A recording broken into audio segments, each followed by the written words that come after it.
Hi there, welcome back. I'm Pam and we're in my kitchen again where I share with you some of my favorite recipes or those that are most requested by my friends and family.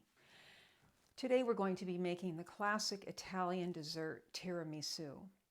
Now I think that most of us, when we get a craving for tiramisu, we just go to a restaurant and order it. But I'm hoping today that you will see how easy it is to make so that you can try it at home. Now, the first time that I made this, I was in Italy. My mom and dad were living there, and they had a neighbor who had a small cooking school, and I asked her if she'd teach me how to make tiramisu. And I was really surprised as we were going through the process one afternoon that the eggs in it weren't cooked. They were raw, and she just whipped them up and incorporated them into the custard, and I said, whoa, what about those raw eggs? And her response was, well, if you know where your eggs are coming from, you don't need to worry about it.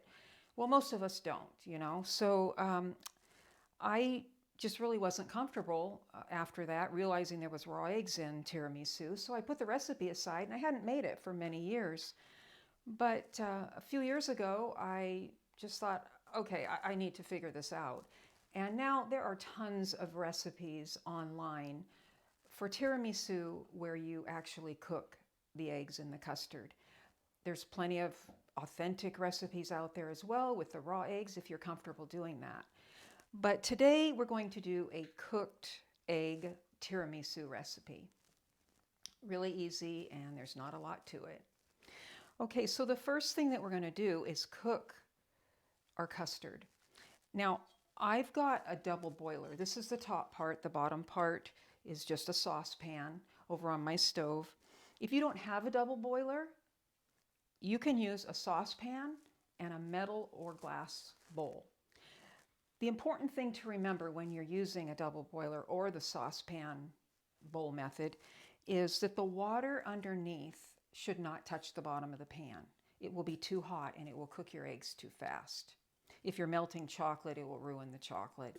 Whatever you happen to be doing in it, always make sure your water's not touching the bottom of the pan. So today I'm going to just quickly, and not try to take too much time to do this, to save time on the video, by cooking it off camera. But I'm going to show you the before and after, what it should look like.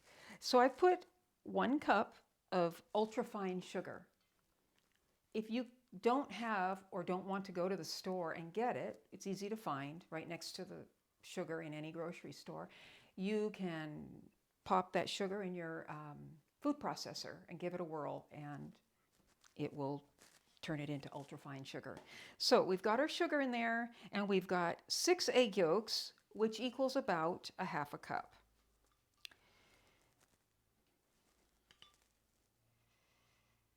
It doesn't really matter whether these are room temp or not. It's fine.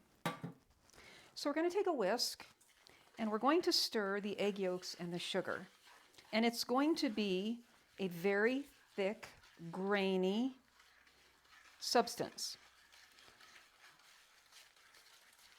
You can see right there, it's just really thick. But we're going to put it on the stove for 10 minutes, stirring constantly. And what's going to happen is the sugar is going to dissolve almost entirely. You'll still notice a little grain.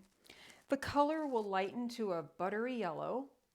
It will increase in volume, and most importantly, we're going to cook the eggs. So I'm going to take this over to the stove, and I'm going to put it on my simmering water, and we will come back in 10 minutes.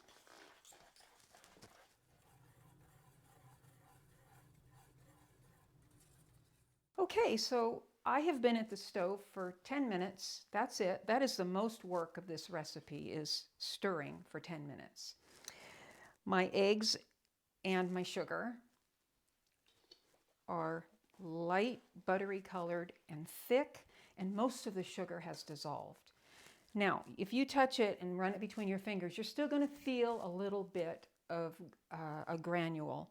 That happens to me every time. But when you add the mascarpone cheese and the whipping cream, it dissolves and it sits in the fridge for a while. It won't be a problem. All that sugar will dissolve, but most of it should be melted down when you're cooking it in that 10 minutes. And This is my double boiler I told you about. Works very simply. If you don't have one, just use a saucepan in a metal or glass bowl. So after you finish cooking this on the stove, stir it for about 2 minutes and just cool it down. Now we're going to leave it there and just let it sit while we whip our cream. Now, normally when you whip heavy cream, you add vanilla and sweetener to it because you're going to top it on, like maybe strawberry shortcake or something. We don't do that here. This is just strictly heavy cream that's whipped. Nothing added to it. So I'm going to grab that out of the fridge. Keep your bowl and your beaters in the refrigerator. If your bowl, beaters, and cream are super cold, you're going to have the best luck with achieving those stiff peaks that you want. So, I'm going to pour this in there. This is 1 3/4 cups. By the way, the recipe that I'm using, I found it on Pinterest after experimenting with a lot of recipes. And there's a gentleman who has a site. His name is Chef Dennis. And his recipe is excellent. So I'm going to be sharing his recipe today, and I will connect a link to my video so you can find it. I'm also going to include the recipe that Virginia gave me in Italy in case you want to try it with the raw eggs. I think you're going to see there's a little bit of a difference between the two, but they're both good. Okay, so I'm going to whip these up to stiff peaks, and we will come back. Okay, so I've got my cream whipped and it's in the refrigerator. I've got my mascarpone cheese. The one thing that I will tell you about this needs to sit out, not quite to room temperature, 15, 20 minutes, 25 minutes maybe. You just don't want it ice cold, but you don't want it warm either. And my egg and sugar mixture has gotten very thick. It will do that.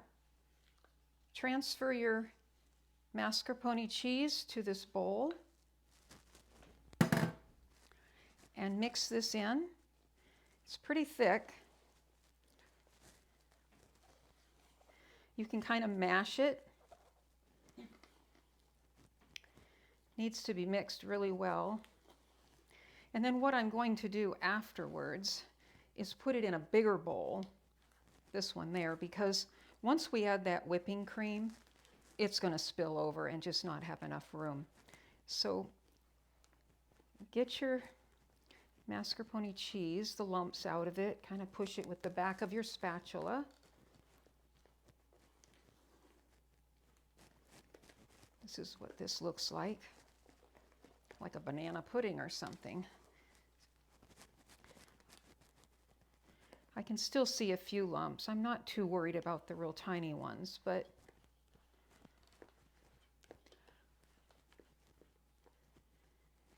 okay, so now I'm going to bring my bigger bowl over and I'm going to transfer this.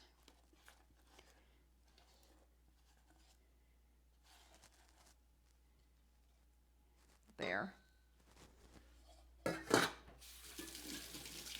And I've kept my whipping cream in the refrigerator because we want it really cold so that it doesn't break down. If you whip your cream slowly, taking 5 or 10 minutes and starting out on a low speed and then increasing, your whipped cream should hold its shape till tomorrow. So just do it slowly and take your time. Now I'm going to add the whipping cream to this bowl of the sugar, eggs, and mascarpone cheese.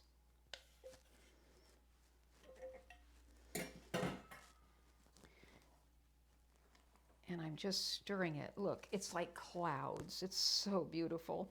And this tastes so good. You're going to have a hard time not eating some of it before you actually put it together. Just fold it in now. This is the whipping cream. You can't mash this like we did the mascarpone cheese. We're folding. We're bringing the spatula up and over. We want a real light, fluffy consistency to this.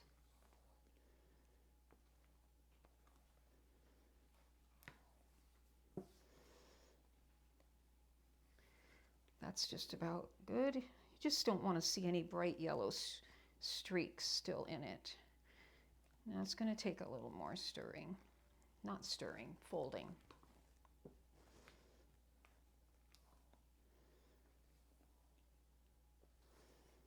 All right, that looks almost good.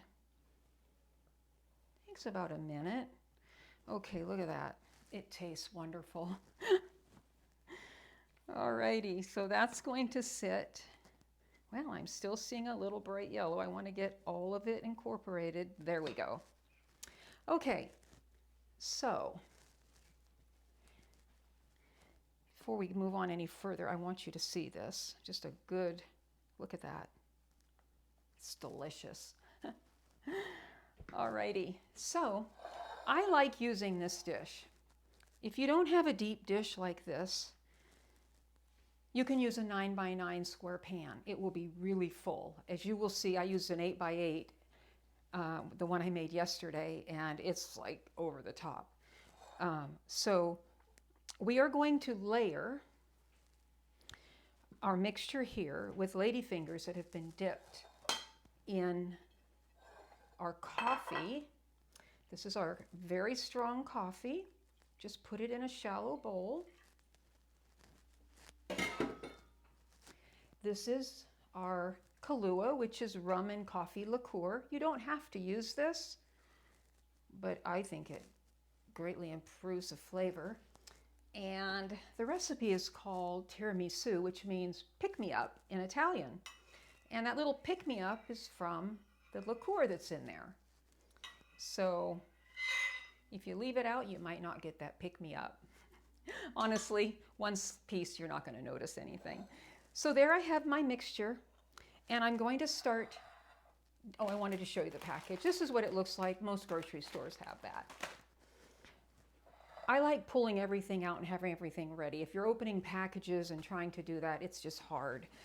Now, these little frail biscuits dip quickly because they will disintegrate in your hand. You don't have time to sneeze. You just have to dip. And if your bowl's not real, you need a shallow bowl. It'll splatter, don't worry. I dipped it that quickly, and I'm going to lay it in the pan. Dip. You can even hold it up and drain it.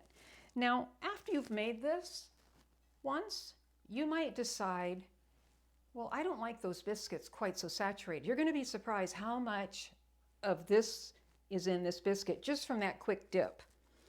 If you decide that you don't like it quite so saturated, you can brush this on. Just get a pastry brush and brush it. Now I'm layering it in the pan. I'm going to do 2 rows like this. And once they sit in there a little bit, just a few seconds really, they start to soften. And let's say your pan is like not quite fitting. Cut them up, piece them together, but if they're just a little bit too long, you can just squeeze them in. They'll soften and squish, and you can just kind of move them around. But anyway, you can see I'm not leaving it in there very long at all. So there is the bottom, just like that. And when you do the next row, have your biscuits going the same direction. So now we're going to take, normally I take half of this, and then I put just 2 layers of biscuits. I thought about this time, and I'm going to just see how it goes before I decide whether I'm going to do that or not. Putting 3 rows of biscuits and having more of the cakey part in there, because that's what these biscuits turn into, is just little pieces of cake. So I remember when we were in Italy, I brought my 12-year-old son with me to Virginia's house that day for a cooking lesson, and she realized she didn't have Kahlua, so she handed my son some money and said, just run down to the liquor store and buy Kahlua. Tell him Virginia needs Kahlua. And of course my son was like, oh, I'm not going to the liquor store. And I explained to her, because she just didn't remember that in America we can't send 12-year-olds to the liquor store. So we walked down there together, got the clue we needed, and continued. But I thought that was kind of funny. So anyway, this is a layer of the cream on the biscuits. I don't actually know if I can fit 3 layers of biscuits, so I'm going to do what I always do and put half of the cream down and then add another row of biscuits and top it with the rest of the cream.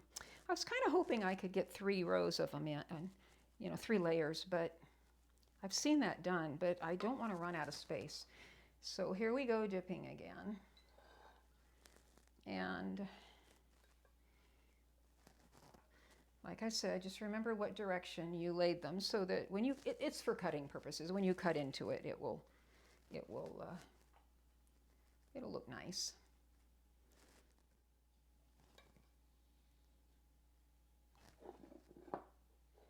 All right. Gonna spread the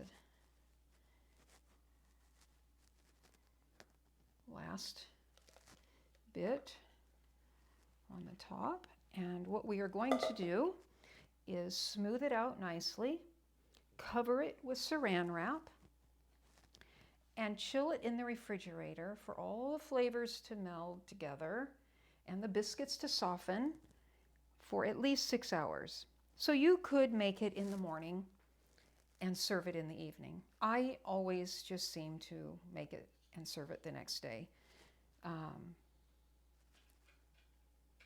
But you can do whatever you want as long as you give it 6 hours.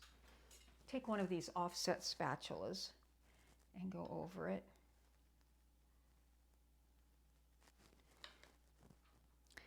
Now, what we're going to do when this is nicely chilled is sprinkle the top with some cocoa powder, unsweetened cocoa powder. That's what I have right over there. But that's going to happen tonight or tomorrow, because for now we're going to put saran on this and store it in the fridge. And I'm going to pull out the one that I made yesterday.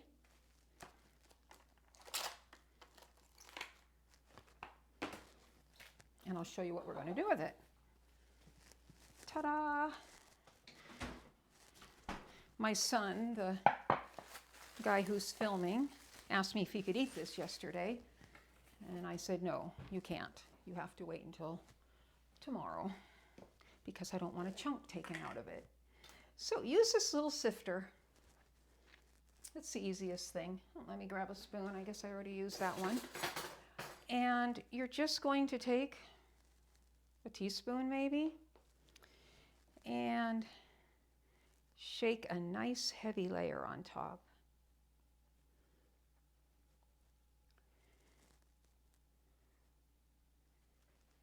So that's tiramisu.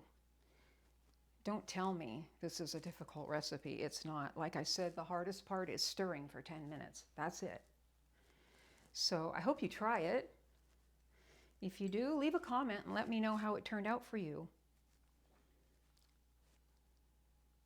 I am going to cut this though before we close up this. So there, you cover it really, really well. And you know what else you can do? If you want to go through the trouble, get a piping bag, and that top layer you could pipe a design like little blobs all the way across the top. But I just really don't care about that, so I don't ever bother.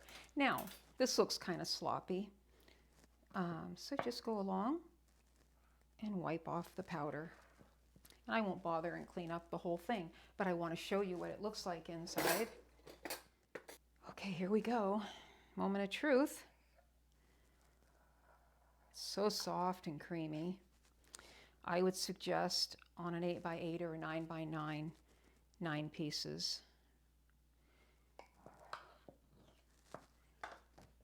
Let's see.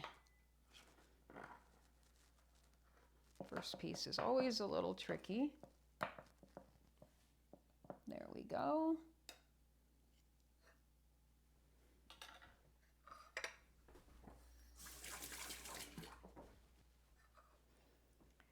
There's our tiramisu. Yum, yum. Let me know if you make it. Thanks for watching. Bye.